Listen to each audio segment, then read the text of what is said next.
அன்பானவர்களே, நாம் அனைவரும் ஆவலோடு எதிர்பார்த்து கொண்டிருக்கக்கூடிய இன்றைய இவ்விழாவின் கதாநாயகராக இருந்து கொண்டிருக்கக்கூடிய குமரியின் முத்து நாவுக்கரசர் நாஞ்சில் சம்பந்த் அவர்களை சிறப்புரையாற்ற அன்போடு அழைக்கின்றேன். அனைவரும் கர ஒலி எழுப்பி அவரை உற்சாகப்படுத்த அன்போடு கேட்டுக்கொள்கின்றேன்.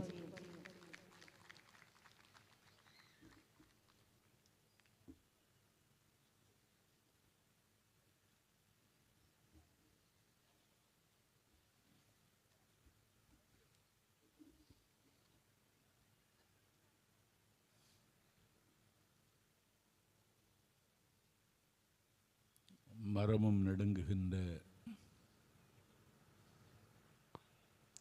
மார்கழி குளிரில்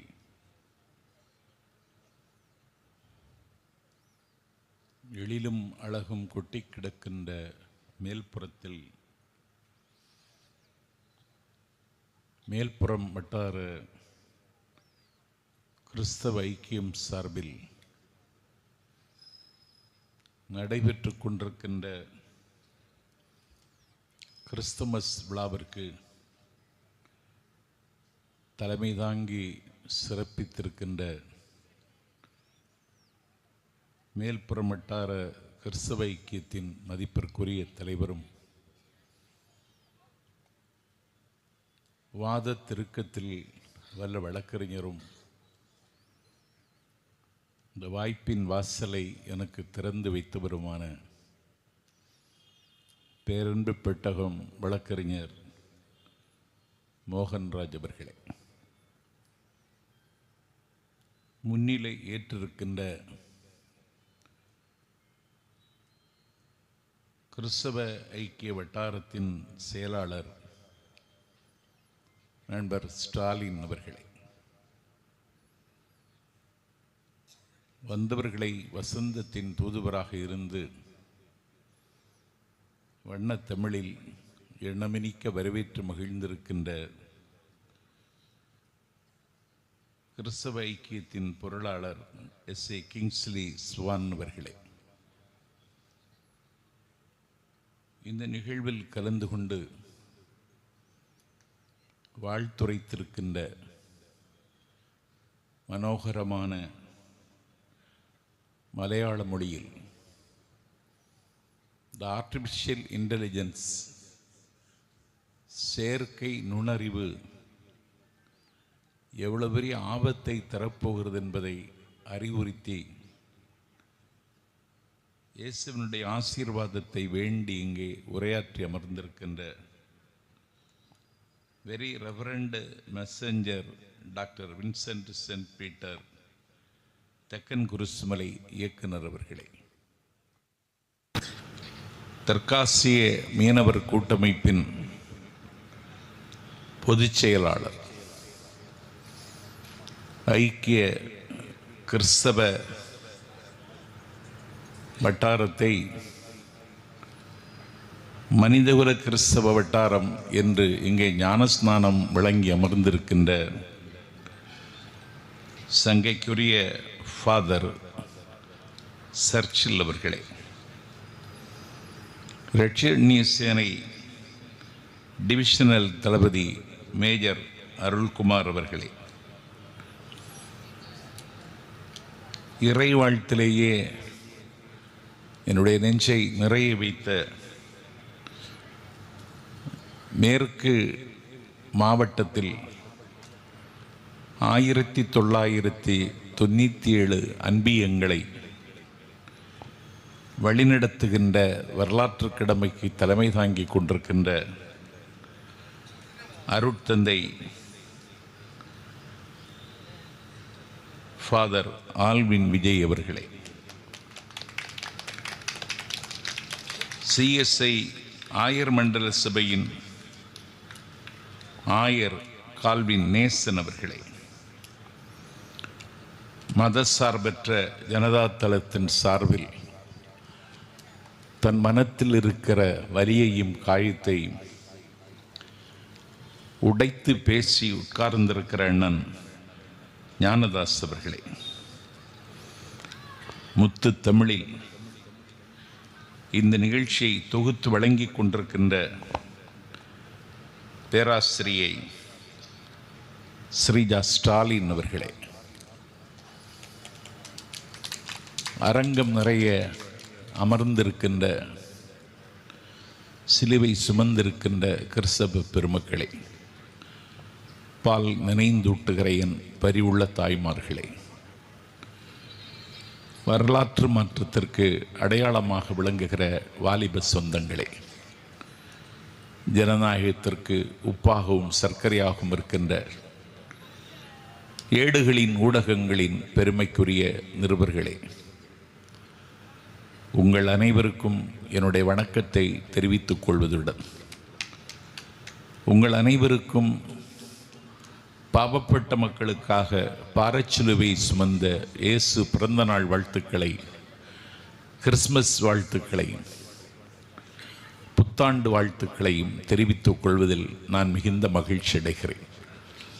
2025 நீங்கள் பொன்னாக மின்ன வேண்டும், நீங்கள் பூவாக மலர வேண்டும், நீங்கள் புதிய கவியாக சிறக்க வேண்டும். மானுடம் காயம்பட்டு போகக்கூடிய அளவிற்கு இக்கட்டான நிலைமைகள் வருமானாலும் அதையும் தாண்டி மானிடம் சிரிக்க உங்களை நீங்கள் அர்ப்பணித்துக் கொள்ள வேண்டும் என்று கிறிஸ்மஸ் நன்னாளில் உங்களை நான் வேண்டி கேட்டுக்கொள்கிறேன். நான் இந்த நிகழ்வில் இன்று கலந்து கொள்ள முடியுமா என்கிற கவலை என்னை 2 நாட்களாக அழுத்தி கொண்டிருந்தது. நேற்று நான் ஒரு 40 ஆண்டு காலம் தமிழ் ஈழத்திலும் 45 ஆண்டு காலம் தமிழகத்திலும் ஏதிலியாக இருந்து கொண்டிருக்கின்ற பாவேந்தர் பரம்பரையின் தலைமாணாக்கன் உணர்ச்சி கவிஞன் காசியானந்தன் அவர்கள் மண் வரலாற்றையும் தன் வரலாற்றையும் இணைத்து எழுதிய விலங்குடைத்து என்கிற நூலை பெங்களூரில் அறிமுகம் செய்து உரையாற்றிவிட்டு நான் இரவில் எனக்கு பயணம் செய்வதற்கு ஏதுவாக தொடர வேண்டி இல்லாத சூழலில் காலையில் விமானத்தில் புறப்பட்டு தூத்துக்குடி வந்து இன்று இந்த மேடைக்கு நான் வந்திருக்கிறேன். இவ்வளவு தூரம் பயணித்து வந்த நான் இந்த நிகழ்ச்சியை முடித்துவிட்டு நாளைக்கு நான் மீண்டும் சேலம் செல்ல வேண்டிய கட்டாயத்தில் இருக்கிறேன். நான் வருவதை தவிர்க்க முடியுமா என்று கேட்பதற்கு, வழக்கறிஞரிடத்தில் கேட்பதற்கு எனக்கு துணிச்சல் இல்லை. ஆனாலும் ஒப்புக்கொண்ட நிகழ்ச்சிக்கு, அதுவும் ஒரு கிறிஸ்மஸ் விழாவிற்கு நான் வந்து தீர வேண்டிய கட்டாயத்தை நான் உணர்ந்து நீண்ட தூரம் பயணிக்க வேண்டிய நிலைமையில் இருந்தாலும் நான் 9:55க்கு கோவை செல்லுகிற வண்டியில் ஈரோடு வரைக்கும் பயணித்து அங்கிருந்து சேலம் புறப்பட்டு போகலாம் என்ற என்னுடைய பயணத்திட்டம் வெற்றிகரமாக அமையுமா என்ற கவலையில் சேலம் வரை செல்வதற்கு எனக்கு விருப்பம் இல்லாவிட்டாலும் ஒரு வாடகை காரை எடுத்துக்கொண்டு போக வேண்டிய நிலைமையில் நான் இங்கே நின்று கொண்டிருக்கிறேன். நம்முடைய இடைத்தேர்தலில் வாகை சூடி இந்த மாவட்டத்தில் ஜனநாயகத்திற்கு உயிரூட்டிய விளவங்கோடு தொகுதியின் சட்டமன்ற உறுப்பினர் அன்பிற்கினிய சகோதரி தாரகை கத்பட்டவர்கள் இங்கே வந்திருக்கிறார்கள். அவரையும் நான் வணங்கி மகிழ்கிறேன். ஒரு நீண்ட நேரம் நிறைய செய்திகளை உங்களிடத்தில் பந்தி வைக்க வேண்டும் என்று நான் தவிக்கிறேன். அதற்குரிய நேரம் இருக்குமா? நீங்கள் கேட்கிற மனநிலையில் இருக்கிறீர்களா? எனக்கு ஒரு குழப்பம் இருக்கிறது. ஏனென்றால் வானத்திலே நட்சத்திரம் பாட்டை கேட்டு நடனத்தை கேட்டு நீங்கள் மெய்மறந்து உட்கார்ந்தீர்கள்.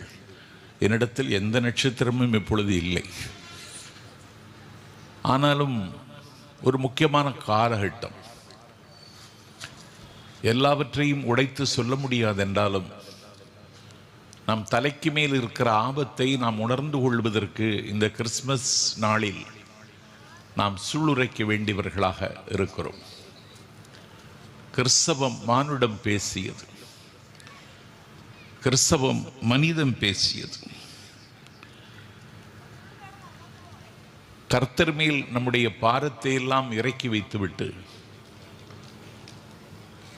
நாம் பாடுகளை சுமந்து கொண்டிருக்கிற இந்த வாழ்வுக்கு ஒரு நித்தியமும் வெளிச்சமும் இனியாவது கிடைக்குமா என்கிற கவலையில் நாம் இங்கே சங்கமித்திருக்கின்றோம். அதற்கு காரணம், மானிடம் இன்றைக்கு வதைவிடுகிறது. உலகம் இன்றைக்கு சண்டைகளாலும் சச்சரவுகளாலும் உலகம் இன்றைக்கு தன்னுடைய உருவத்தை இழந்து கொண்டிருக்கிறது. 2 ஆண்டுகளாக ரஷ்யா இன்றைக்கு உக்ரைன் மீது ஒரு போர் தொடுத்து உறை பனியில் அதிகாலை வேளையில் ஒரு 5 மாத குழந்தையை கம்பளியில் சுற்றி எடுத்துக்கொண்டு உக்ரைனில் இருந்து விடியற்காலை ஒரு அகதியாக பெயர்ந்து போகிற ஒரு தங்கையின் காட்சியை தொலைக்காட்சியில் பார்த்து நான் அழுதேன். இன்றைக்கு 1 லட்சம் மக்கள், நீங்கள் செய்தித்தாள் படிக்கிறவர்களாக இருந்தால், நீங்கள் தொலைக்காட்சி பார்க்கிறவர்களாக இருந்தால், இன்றைக்கு 2 ஆண்டு காலமாக ஒரு போர் நடைபெறுகிறது. ஒரு அமெரிக்க ஐக்கிய நாட்டு சபை இருந்தும், அமெரிக்கா என்று பேசப்படுகின்ற ஒரு அரை உலகம் இருந்தும் இந்த போரை இன்றைக்கு நிறுத்துவதற்கு முடியவில்லை. அதற்கு பிறகு இன்றைக்கு பலஸ்தீனத்தின் மீது காசா மலையில் குண்டுகள் விழுந்து கொண்டிருக்கின்றன, மருத்துவமனைகள் தகர்க்கப்படுகின்றன. இன்றைக்கு பசியிலும் பட்டினியிலும் சுவாசிக்கிற காற்று கூட அனுமதி மறுக்கப்பட்டு காசாவிலும் நாசாவிலும் மக்கள் இன்றைக்கு அழுது கொண்டிருக்கிறார்கள். இன்றைக்குத்தான் அமெரிக்காவில் வாகை சூடி வரலாறு படைத்திருக்கிற டொனால்டு ட்ரம்ப், நான் ரஷ்யாவின் அதிபர் புதினிடம் பேசுவதற்கு தயாராக இருக்கிறேன் என்ற ஒரு அறிவிப்பை நாம் கிறிஸ்துமஸ் கொண்டாடுகிற இந்த நாளில் நமக்கு இன்றைக்கு அமெரிக்காவில் இருந்து வந்திருக்கிறது. ஆகவே ஒரு போரற்ற உலகம். சிரியாவினுடைய அதிபர் இன்றைக்கு நாட்டு மக்களினுடைய இரத்தத்தையும் கண்ணீரையும் காவை கேட்டவன் தனிவிமானத்தில் பறந்து எங்கே தஞ்சமடைந்து விட்டான். அவருடைய அரண்மனைகள் சூறையாடப்படுகின்றன. அவருடைய தந்தையினுடைய சிலைகள் கண்டதுண்டமாக வெட்டி எறியப்படுகின்றன. இன்றைக்கு பேகம் ஹலியா, முஜிபுர் ரஹ்மானுடைய பெயரை சொல்லி அதிகாரத்துக்கு வந்த பெருமாண்டி, நாட்டு மக்களை அலட்சியப்படுத்தியதன் விளைவு அந்த அம்மையார் இன்றைக்கு இந்தியாவில் தஞ்சம் வந்திருக்கிறார். இன்றைக்கு விவிலியத்தை வாசிக்கிறவர்கள் அதற்கு வசமானார்களா என்பதை விட அது பின்பற்றப்பட வேண்டும் என்று கவலைப்படுகிறார்களா என்பதுதான் நமக்கு முன்னால் இருக்கிற ஒரு பெரிய கேள்வி. ஆகவே நம் அனைவரையும் ரட்சிப்பதற்கு அவர் இந்த பூவுலகில் பிறந்தார். கன்னிமேரியின் வயிற்றில் அவர் உதித்தார். அந்த காலகட்டம் இன்றைக்கு இருக்கிற காலகட்டத்தையும் நான்கில் சம்பத் எண்ணி பார்க்கிற பொழுது மீண்டும் ஒரு சகஜ நிலைக்கு இந்த உலகத்தை கொண்டு வர முடியுமா என்கிற கேள்வி நம் அனைவருடைய நெஞ்சிலும் இன்றைக்கு எழுந்திருக்கிறது. எனக்கு இங்கே வந்ததற்கு பிறகு மகிழ்ச்சி. நம்முடைய அன்பியத்தினுடைய தலைவர் ஃபாதர் ஆல்வின் அவர்கள் எடுத்த எடுப்பிலேயே இறைவாழ்த்து என்று சொல்லி அப்பருடைய தேவாரத்தை ஒரு கிறிஸ்தவ மேடையில் இங்கே உச்சரித்தார்கள். இந்த பார்வை முக்கியமான பார்வை. அப்பர் பாடிய மாசில் வீணையும் மாலை மதியமும் வீசு தெண்டலும் மீன்கள வேனிலும் மூசுவண்டரை பொய்கையும் போன்றதே ஈசன் எந்தன் இணையடி நீழலே என்கிற அப்பருடைய தேவாரத்தை ஒரு அருட்தந்தை உச்சரிக்கிறார் என்றால், அந்த உச்சரிக்கிற மேடை ஒரு ஐக்கிய கிறிஸ்தவ மேடை என்றால், இந்த விழா எந்த நோக்கத்திற்காக நடைபெறுகிறதோ அந்த நோக்கம் இன்றைக்கு நிறைவேறி இருப்பதாகவே நான் கருதுகிறேன். இது குறித்த வரலாற்றை சொல்வதற்கு எனக்கு 1 மணி நேரம் வேண்டும். ஆனால் ஃபாதர் சொன்னார், ஒரு கிறிஸ்துமஸிற்கு படி கொண்டு போவதற்கு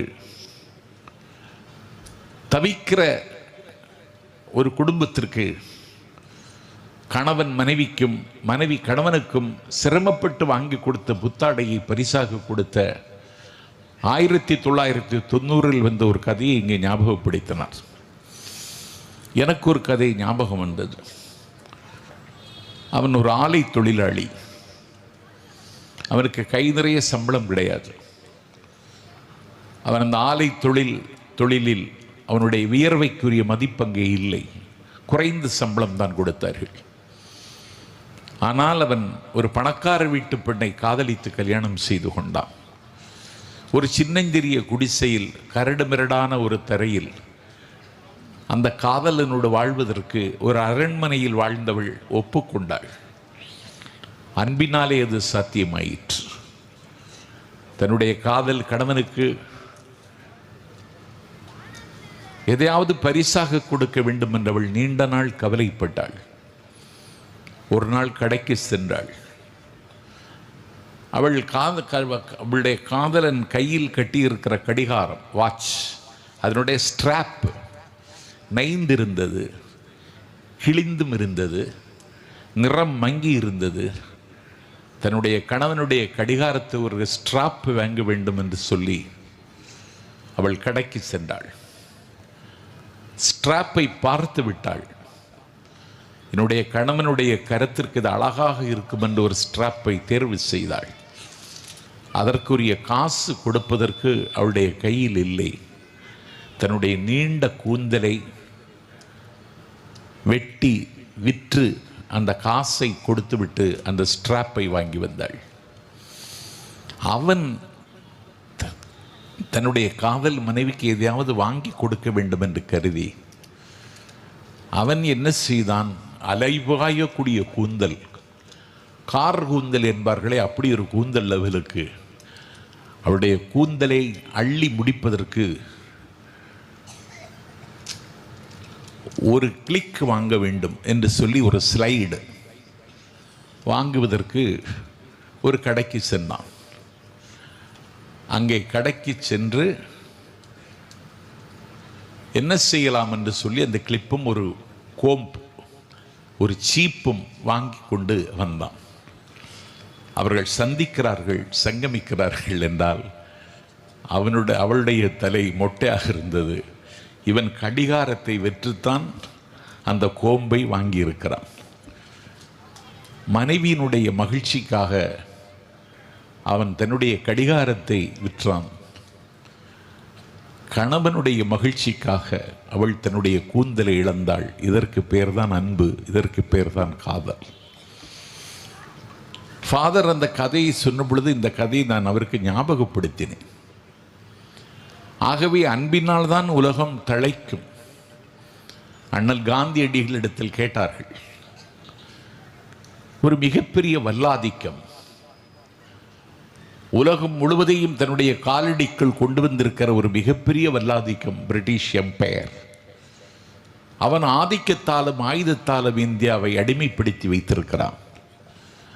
அந்த வல்லாதிக்கத்தை எதிர்ப்பதற்கு நீங்கள் எந்த ஆயுதமும் இல்லாமல் வீசிய கையுடன் பெருங்கையுடன் நிற்கிறீர்களே, அவனை வீழ்த்த முடியும் என்று கருதுகிறீர்களா என்று காந்தியடிகளிடத்தில் கேட்டார்கள்.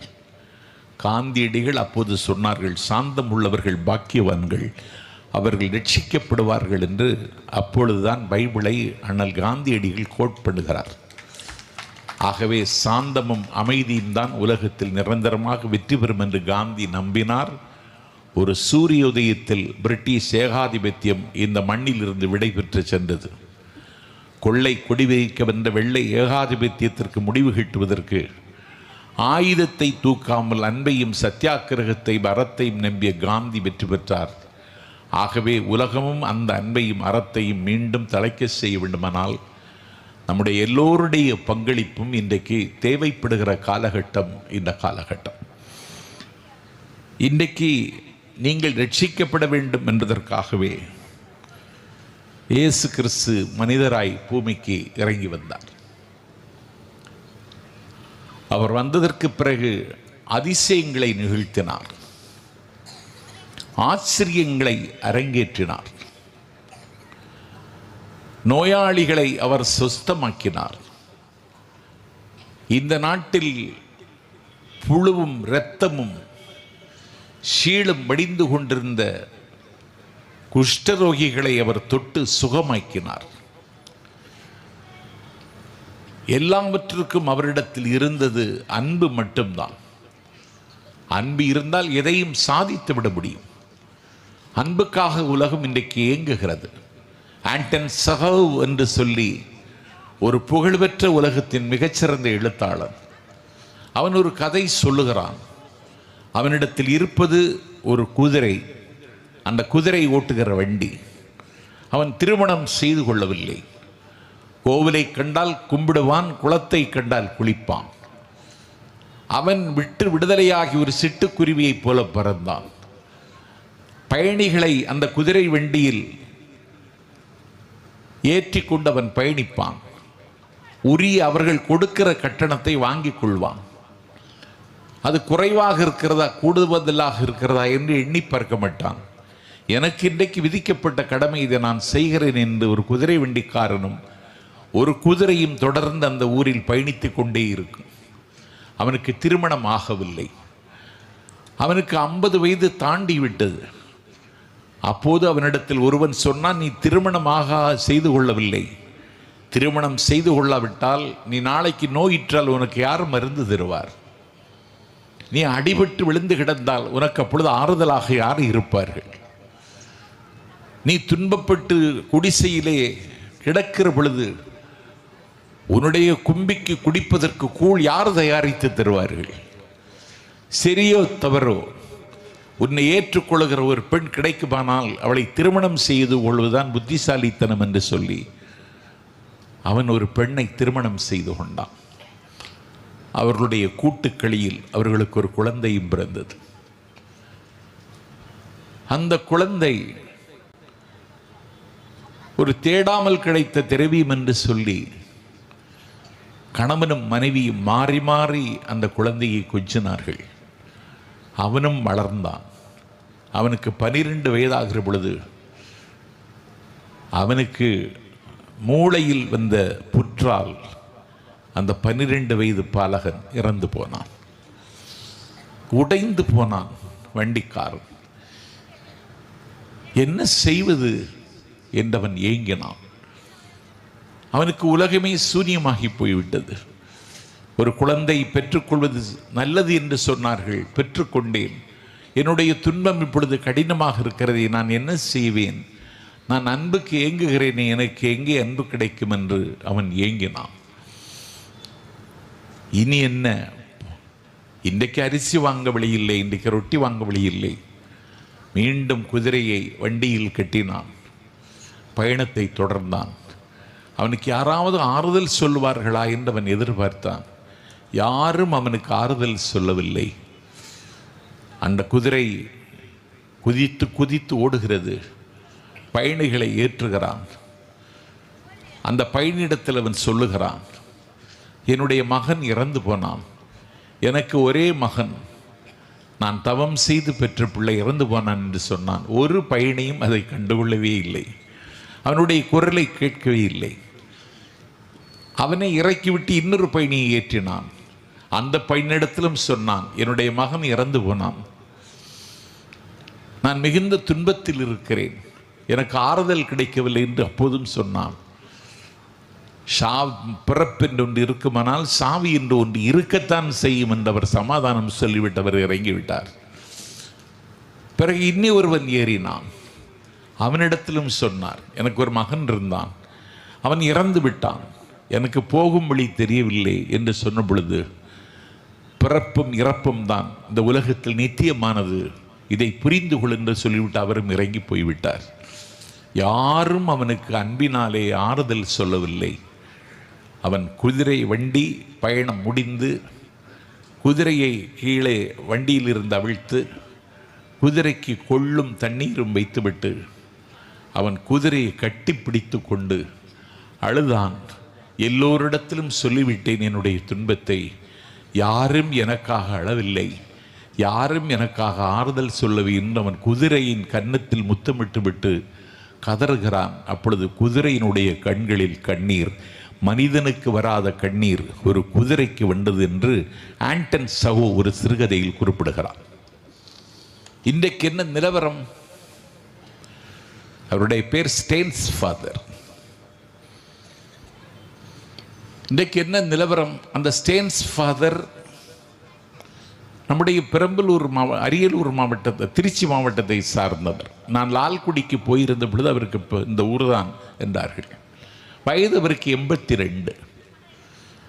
மலைவாழ் மக்கள், பழங்குடியின மக்கள், தனக்கு நோய் வந்ததும் தெரியாமல், தன்னுடைய நிலங்கள் அபகரிக்கப்பட்டதையும் அறிந்து கொள்ளாமல் ஒரு அந்தகாரத்தில் அவர்கள் உழன்று கொண்டிருக்கிறார்கள். அவர்கள் தொழுநோய்க்கு மருந்தில்லாமல், விருந்தில்லாமல் நாளும் சபிக்கப்பட்டவர்களாக இருக்கிறார்கள். அவருடைய துயரங்களுக்கு ஆறுதல் இல்லை, அவர்கள் துன்பங்களுக்கு விடுதலை இல்லை. தமிழ்நாட்டில் பிறந்த ஸ்டேன்ஸ் ஃபாதர் அந்த வடக்கே இருக்கக்கூடிய மலையின் உச்சிக்கு சென்று தொழுநோயால் பாதிக்கப்பட்ட மக்களுக்கு தொண்டாற்றுவதற்கு வந்திருக்கிறேன் என்று சொல்லி அந்த மக்களுக்கு அவர் தொண்டாற்றினார். ஒரு சூரியோதயத்தில் அன்லாஃபுல் ஆக்டிவிட்டீஸ் ஊப்பா சட்டத்தில் அவர் கைது செய்யப்பட்டார். கராக்கிரகத்தில் அடைக்கப்பட்டார். அவருக்கு பிணை கோரி நீதிமன்றத்தினுடைய கதவை தட்டி பிணை கிடைக்கவில்லை. அவருக்கு ஸ்ட்ரோக், பக்கவாதம் வந்துவிட்டது. பக்கவாதம் வந்ததற்கு பிறகு அவர் சிறுநீர் கழிக்கிறார். அதை சுத்தப்படுத்துவதற்கு அங்கே ஒருவர் இல்லை. மலம் போகிறது, அதை அப்புறப்படுத்த அங்கே ஒரு பணியாள் இல்லை. பக்கவாதத்தால் பாதிக்கப்பட்டதற்கு பிறகு ஒரு அரை டம்ளர் தண்ணீரை தன்னுடைய கரத்தில் ஏந்தி குடிப்பதற்கு அவர் கை விழுந்து விட்டது. அவருடைய உடல்நிலையை காரணம் காட்டி இப்பொழுதாவது அவருக்கு பிணை தாருங்கள் என்று கேட்டோம். அப்பொழுதும் பிணை மறுக்கப்பட்டது. பிணை மறுக்கப்பட்டு வெளியில் வராமல் சிறைச்சாலைக்குள்ளேயே ஸ்டேன்ஸ் ஃபாதர் செத்து போனார். எதற்கு கிறிஸ்தவருடைய ஐக்கியம்? எதற்காக? கிறிஸ்தவம் இந்த மண்ணுக்கு தொண்டாற்றி இருக்கிறது. நான் ஒரு கார்மல் சபையில் வளர்ந்த பிள்ளை, அந்த சபையால் வார்க்கப்பட்ட பிள்ளை தான். இன்றைக்கு தமிழ்நாட்டுக்கு நீங்கள் கல்வி தந்தீர்கள். நாகர்கோவிலில் இருக்கிற Scott's Christian college, women's Christian college, holy cross college எல்லாம் கிறிஸ்தவர்கள் நமக்கு கொடையாக கொடுத்தது. திருநெல்வேலியிலே போனால் அங்கு இந்தியாவின் புகழ்பெற்ற college Saint Xavier college, Saint John's college, Sarah Tucker பெண்கள் கல்லூரி. மதுரை சென்றால் the lady Doak college, Madurai American college. Tiruchi சென்றால் Saint Joseph college, Bishop Heber college. தலைநகர் சென்னை சென்றால் நூற்றாண்டு விழா கண்டிருக்கிற மெட்ராஸ் கிறிஸ்டின் காலேஜ் என்று நாடு முழுக்க கல்வி நிறுவனங்கள், புகழ்பெற்ற மருத்துவமனைகள் எல்லாம் நீங்கள் கிறிஸ்தவம் தந்தது. நான் கிறிஸ்தவத்தை கொண்டாடுவதற்கு காரணம், நான் இந்த நாட்டில் அலட்சியப்படுத்தப்பட்டேன். என்னுடைய மொழியை ஊனமாக்குவதற்கு பல பேர் முயற்சித்தார்கள். என்னுடைய மொழியினுடைய வன்மையையும் தன்மையையும் கோன்மையையும் இந்த உலகம் ஒப்புக்கொள்ளவில்லை. நாங்கள் இருட்டடிப்புக்கு ஆளாக்கப்பட்டோம். அந்த காலகட்டத்தில் எங்கிருந்தோ வந்தார் ஒருவர். உங்கள் பெயர் என்ன என்று கேட்ட பொழுது அவர் ஃபாதர் கால்டுவெல் என்றார். அவர்தான் கம்பேரிட்டிவ் கிராமர், திராவிட மொழி ஒப்பிலக்கணம் தந்ததற்கு பிறகுதான் என்னுடைய தமிழ் மொழிக்கு ஒரு கிளாசிக்கல் தகுதி உண்டு என்பதை உலகத்துக்கு சொன்னவர் ஒரு சிலுவை சுமந்த பாதிரியார். அவருடைய பெயர் கால்டுவெல். நான் அருட்தந்தைகளுக்கு சொல்வேன், நீங்கள் விவிலியத்தை சொல்லிக் கொடுப்பதை விட இந்த நாட்டில் நீங்கள் வரலாற்றை இவர்களுக்கு சொல்லிக் கொடுக்க வேண்டும், வருகிற தலைமுறைக்கு. அன்றைக்கு அவர்கள்தான் செய்தார்கள். கல்வியும் மருத்துவமும் கிறிஸ்தவத்தால் தமிழ்நாட்டில் சாத்தியமாயிற்று. என்னுடைய தமிழ் மொழி இந்த கிளாசிக்கல் லாங்குவேஜிற்கு 11 தகுதிகள் இருக்குமானால் அந்த 11 தகுதிகளும் உள்ள மொழி லத்தீன் அல்ல, கிரேக்கம் அல்ல, சீனம் அல்ல, அந்த சான்ஸ்கிரிட் அல்ல. அந்த தகுதி தமிழுக்கு மட்டும்தான் உண்டு என்பதை நிறுவியவர் ஃபாதர் கால்டுவெல்.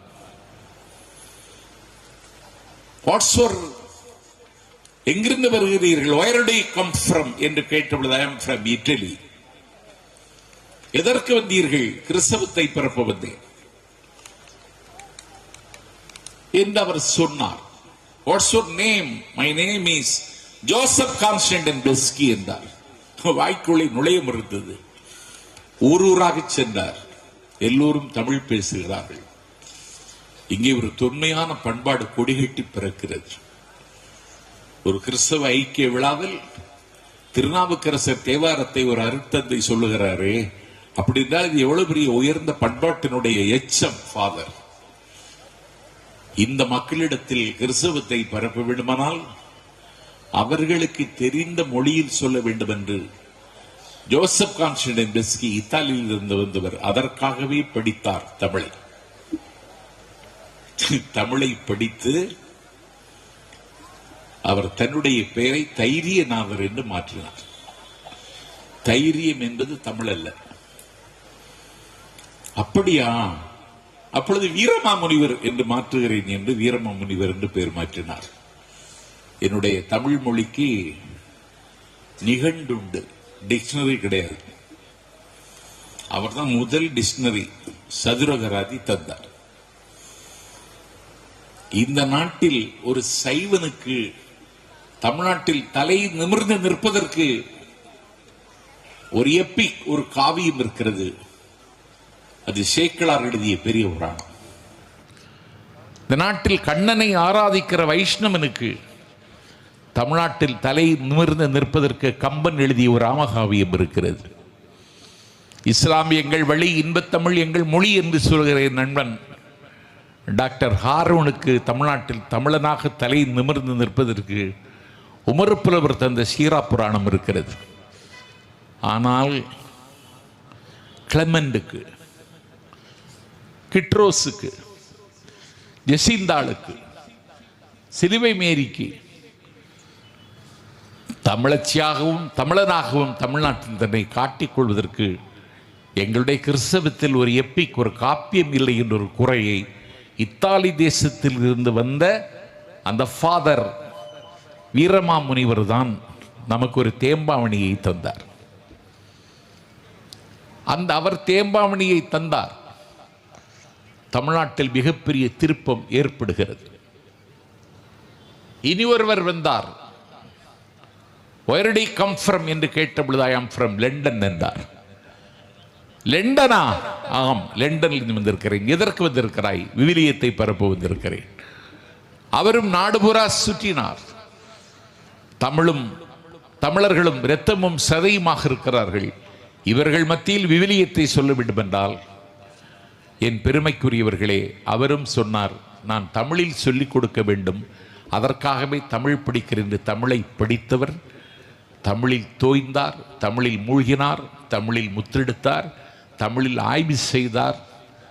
நான் பெரிதும் வழிபடுகிற நூலாக நான் கருதுகிற திருக்குறளை அவர்தான் ஆங்கிலத்தில் முதலில் மொழிபெயர்த்தார். ஃபாதர் ஜி போப் திருக்குறளை மொழிபெயர்த்தார் என்பது மட்டும்தான் அவருடைய நிலைமையா? இல்லை. திருவாசகம், மாணிக்க வாசகர் எழுதிய திருவாசகம், அதை அவர் படிக்கிறார், உள்ளம் உருக படிக்கிறார், ஊன் உருகுகிறது. திருவாசகத்தை ஆங்கிலத்தில் மொழிபெயர்த்து உலகத்திற்கு கொண்டு சென்றார் ஜி போப். அந்த திருவாசகத்தை நாஞ்சில் சம்பத்து படித்திருக்கிறேன், படிக்கிறேன், ஆய்வு செய்கிறேன். ஆனால் அந்த திருவாசகத்தை ஆங்கிலத்தில் மொழிபெயர்த்து ஒரு ப்ரிஃபஸ் டாக்டர் ஜி போப்பு எழுதியிருப்பார். அந்த ப்ரிஃபஸை யாரும் எழுத முடியாது, அப்படி எழுதினார். எழுதிவிட்டு சொன்னார், Thiruvasagam is a phone melting songs, இது எலும்பை உருக்குகிற பாடல்கள் என்று சொன்னது மட்டுமல்ல, நான் நாளைக்கு செத்து போனால் என்னுடைய கல்லறையில் ஒரு தமிழ் மாணவன் தூங்குகிறான் என்று எழுதி வையுங்கள் என்று சொன்னவர் G pope. Here lies a Tamil student என்று சொன்னார் ஜி போப்பு. இது தமிழ்நாட்டுக்கும் கிறிஸ்தவத்துக்கும் இருக்கிற இதை சொல்லுகிறேனா? இல்லை, இதை செய்தது கிறிஸ்தவம். அடுத்தவனுடைய இருப்பை ஒப்புக்கொள்வதற்கு பேர் தான் கிறிஸ்தவம். அதை ஒப்புக்கொண்டது. கிறிஸ்தவத்தையும் கிறிஸ்தவனுடைய வரலாற்றையும் தமிழில் எழுதியவருடைய பேர் கிருஷ்ணபிள்ளை. தெரியுமா உங்களுக்கு? கிருஷ்ணபிள்ளை. அந்த நூலுக்கு பேர் ரட்சணி யாத்திரிகம். அமெரிக்காவை சார்ந்த அரசியல்வாதி வில்லியம் மெக்கின்ஸ்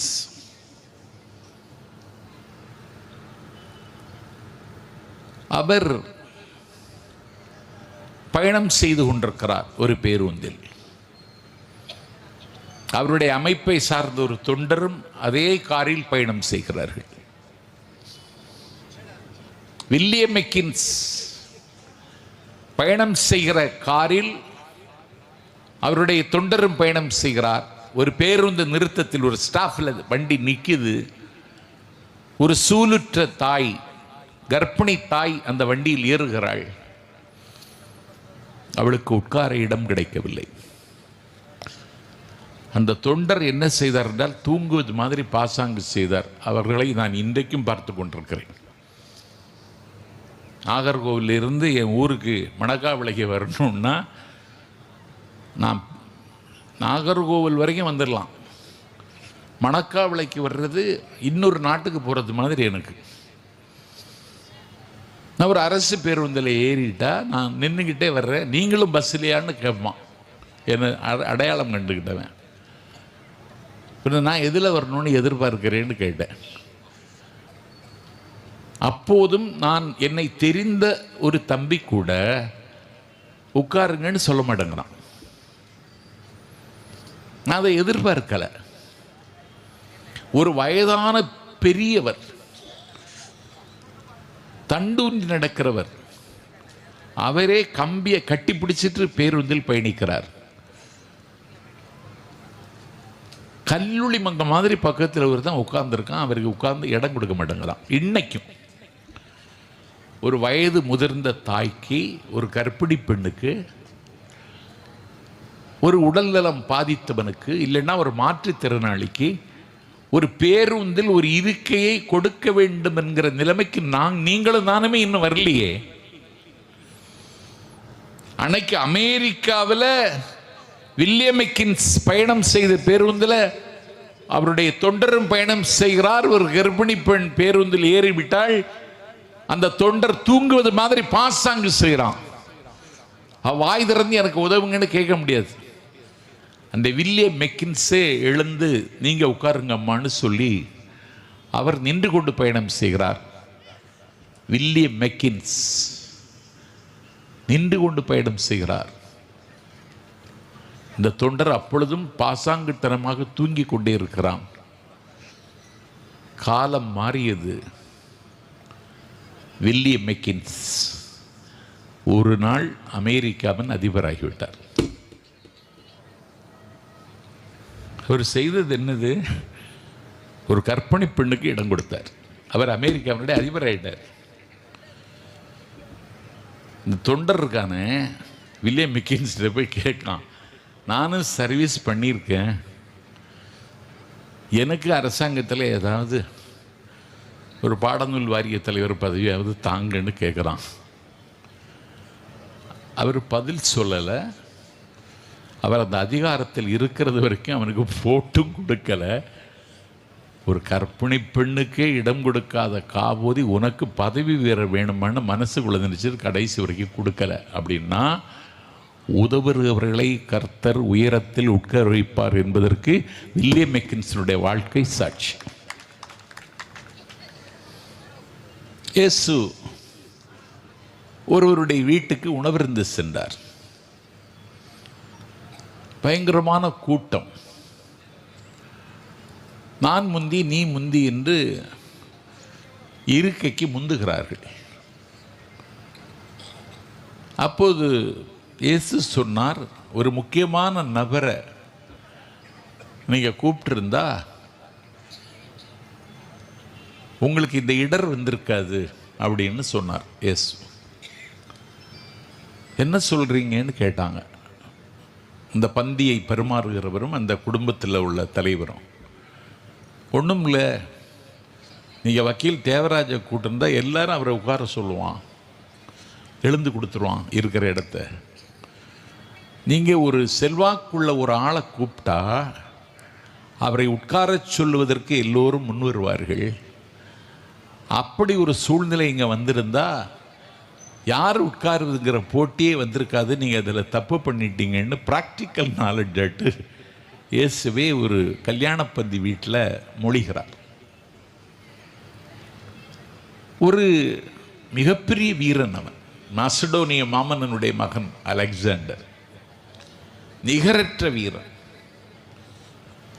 உலகத்தினுடைய 3/4 பகுதியை தன் காலடிக்கு கீழே கொண்டு வந்து சேர்த்தவன். Feed the military man capture the nation என்று சொல்லி இந்தியாவினுடைய தக்கான பீடபூமி வரைக்கும் வந்துட்டான் அலெக்சாண்டர். அந்த அலெக்சாண்டர் பஞ்சாப்பை எதிர்த்து வெற்றி கொண்டார். வீழ்ந்து போனவனுடைய பேர் போரஸ்.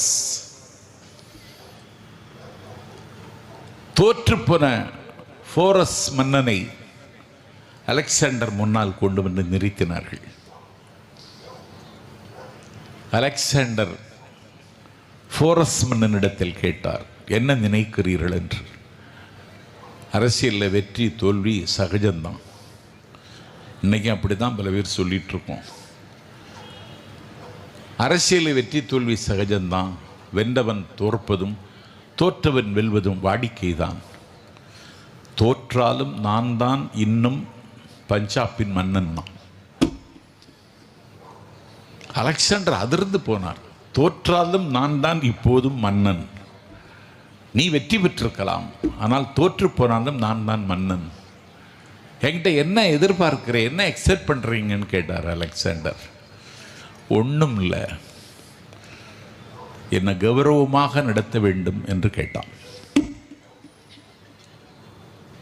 தோற்றுப்போன ஒருவன் என்னை கௌரவமாக நடத்த வேண்டும் என்று கேட்டவுடனே அலெக்சாண்டர் அவன் கரங்களில் பூட்டப்பட்ட விலங்குகளை கழற்றிவிடுங்கள், அவரை சுதந்திரமாக இயங்குவதற்கு அனுமதியுங்கள் என்று தன்னுடைய படை வீரர்களுக்கு கட்டளையிட்டார். இதுதான் இந்த பூவுலகத்தில் நாம் இன்றைக்கு செய்ய வேண்டிய பெரிய திருப்பணி. அண்ணன் மதசார்பற்ற ஜனதா தளத்தின் சார்பில் பேசியவர்,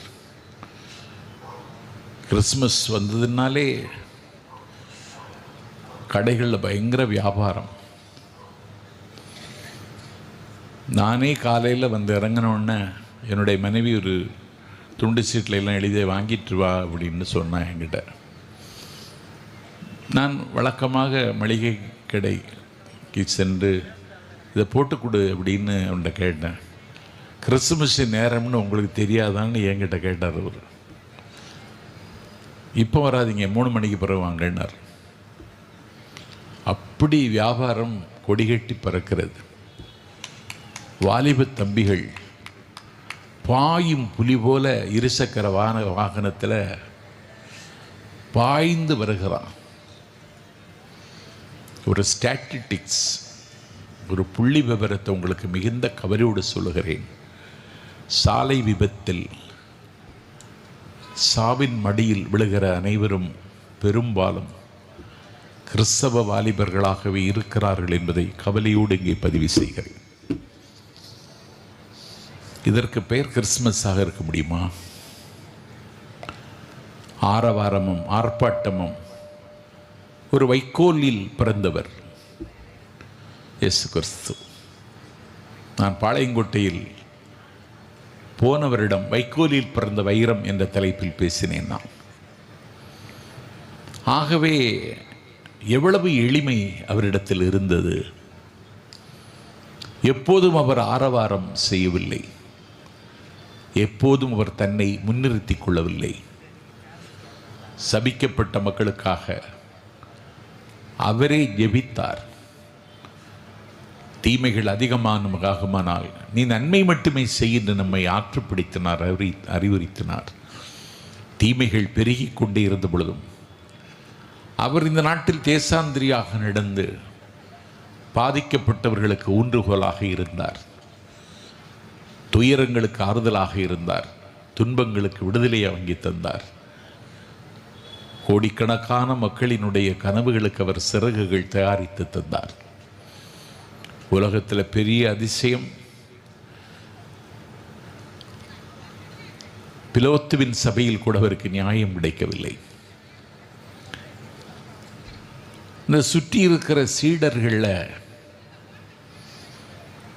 யார் அவரை காட்டிக் கொடுக்க போகிறார்கள் அனுமானிக்க முடியவில்லை. அப்பொழுதுதான் ஒரு தீர்க்கதரிசி சொன்னார், எவன் ஒருவன் இயேசுவின் கன்னத்தில் முத்தம் கொடுக்கிறானோ அவன்தான் கடைசியில் காட்டிக் கொடுப்பான் என்று சொன்னார். யூதாஸ் தான் அந்த முத்தம் கொடுத்தான், அவன்தான் காட்டிக் கொடுத்தான்.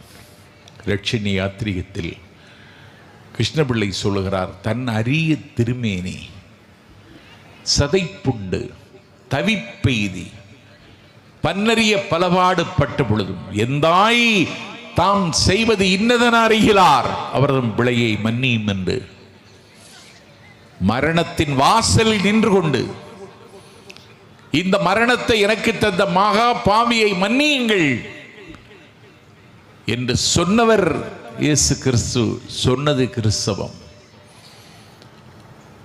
ஆகவே மன்னியுங்கள், மறந்து விடுங்கள், உட்பகையை ஊதி ஊதி பெருக்காதீர்கள். நம் தலைக்கு மேலே தொங்கிக் கொண்டிருக்கிற ஒரு பாசிசம் என்கிற அந்த வாளை உடைத்து நொறுக்குவதற்கு நாம் ஐக்கியமாவோம். நாம் ஒன்றுவிடுவோம்.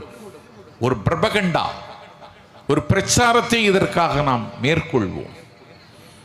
அன்பின் வழியதுதான் உயிர் நிலை என்று வள்ளுவம் மட்டுமல்ல, அதை வாழ்ந்து காட்டினார் கிறிஸ்து. அவருடைய பயணமும் அவருடைய பாதையும் நமக்கு அதைத்தான் சொல்லித் தருகிறது. ஒரு டிசம்பர் 25 முடிந்து போவதல்ல, இது ஒரு நீண்ட பயணம். இந்த நீண்ட பயணத்தில் நாம் இனி வருகிற காலத்தில் எந்த பாடுகளும் இல்லாமலும், சுமைகள் இல்லாமலும், துன்பம் இல்லாமலும் நம்முடைய வாழ்க்கையை ஒரு பூவை போல மனமுள்ளதாகவும் லேசானதாகவும் ஆக்கிக் கொள்வதற்கு நாம் என்னவெல்லாம் செய்யலாம் என்று நீங்களே திட்டமிடுங்கள்.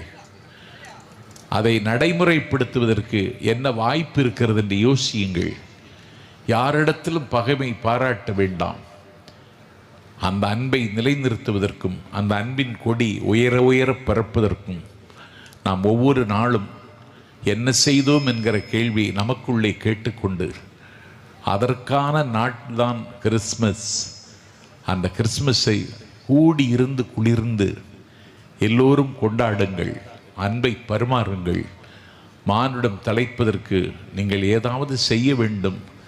அதுதான் கிறிஸ்துவுக்கு நாம் செய்கிற அந்த கொண்டாட்டத்தினுடைய மிகப்பெரிய பங்களிப்பாக இருக்கும் என்பதை வலியுறுத்தி, இவ்வளவு நேரம் அமைதியாக எளியவன் பேச்சை செவிமடுத்த உங்களுக்கு என் உள்ளத்திலிருந்து ஊறி வருகிற நன்றி உணர்ச்சியை காணிக்கையாக்கி 12 ஆண்டு காலமாக இதை நடத்திட்டு இருக்கார் தேவராஜ். 2018 4 விடுதலை சிறுத்தைகள் தலைவர் தொல் திருமாவளவன் வந்து உரையாற்றினோம். அன்னைக்கு இருக்கிற அதே கட்டமைப்போடு இந்த சபையை, இந்த ஐக்கிய கிறிஸ்தவத்தை அவர் இங்கே வழிநடத்துகிறார். இதுக்கு சில மேனேஜ்மெண்ட் கெப்பாசிட்டியெல்லாம் வேணும். அது தேவராஜ் அவர்களிடத்தில் இருக்கிறது. அந்த அவருடைய தலைமையை ஏற்று நீங்கள் ஐக்கியமாகி நம்முடைய இந்த மேல்புறம் வட்டாரம், இந்த பகுதி எல்லா மக்களும் அன்பினால் இந்த வையம் செழிக்கும் என்பதை புரிந்து கொண்டு பாடுகளும் வலிகளும் வேதனைகளும் இல்லாத ஒரு பூவுலகத்தை சிருஷ்டிப்பதற்கு நீங்களும் நானும் அணியமாவோம் என்று கேட்டு, நான் இன்னும் உரையாற்றி கொண்டிருந்தால் நிலைமை தெரியாதவன் ஆஞ்சல் சம்பத் என்கிற பழி என் மீது வந்து விழுந்துவிடும் என்கிற அச்சத்தில் விருப்பமில்லாமல் உங்களிடமிருந்து விடைபெறுகிறேன். நன்றி, வணக்கம். எளிமையான தோற்றம், அன்பு நிறைந்த வார்த்தைகள், தித்திக்கும் தமிழில் தெவிட்டாத தேன் சுனை போன்ற பேச்சு, காவியங்களையும் காப்பியத்தையும் தழுவிய கருத்துக்கள், மொட்டுக்களில் பூ இதழ்கள் விரிவது போன்ற தொகுப்புகளால் கிறிஸ்தவத்தை, மனிதத்தை, சமூகத்தை பண்படுத்தும் குணநலன்களை சிறந்த பேச்சால் மனதில் புதுப்பித்த சிறப்பு விருந்தினர் நாவுக்கரசர் நாஞ்சில் சம்பத், திராவிட இயக்க சொற்பொழிவாளர் அவர்களுக்கு நன்றிகள். மேலும் இவ்விழா